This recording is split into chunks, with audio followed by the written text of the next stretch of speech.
Uzongcoba amathambo umndeni owesifazane owabulawa umyeni wakhe wamgqiba emgodini oseceleni kwethoyilethi emzini wabo ngo-2020.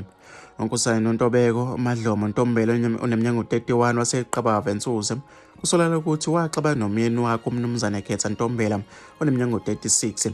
Ngemva kwengxabano kuthiwa owesilisa wamshaya ngesanda ekhanda wasembela emgodini egcekeni wamgqiba. Kuthiwa umsolwa akazange athi vu kumalungu omndeni kamufi ukuthi kwenzekeni kuyena, kodwa-ke wayemlandula ethi akamazi ukuthi washonaphi. Kuthiwa-ke wabikela umndeni kamufi namaphoyisa ngokunyamalala kwakhe. NgoNovemba nyakenye owesilisa wakhombisa amaphoyisa lapha agqiba khona umkakhe. Ngemva kwalokho wakhalelwa ngamasongo kaSigonyela.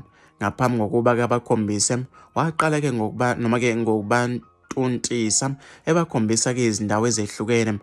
Kunevidiyo-ke la iphephandaba eSolezwe linayo lapho owesilisa echaza khona ukuthi kungani-ke ambulala umufi.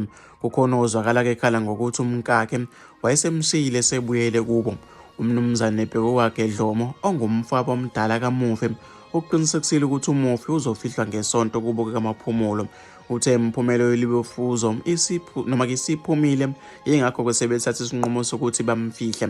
Imiphumela uthe-ke ikhomba ukuthi nguyena ngempela udadewabo owahambiwa. Kuzoba umngcwabo nje ophelele, sizofaka amathambo ebhokisini, kuzoba nenkonzo ngaphambi kokuba afihlwe, usho kanje.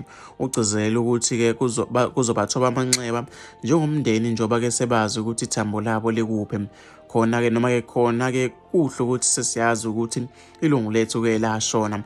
Obeke kubi kakhulu ukuthi kaduke njengoba sonke lesikhathi besingazi ukuthi-ke kwenzekani ngayo, usho kanje. Okhuluma amaphoyisa uKhwele noRobert Netshitunda uqinisekisile-ke ukumbiwa kwamathambo omuntu wensuze.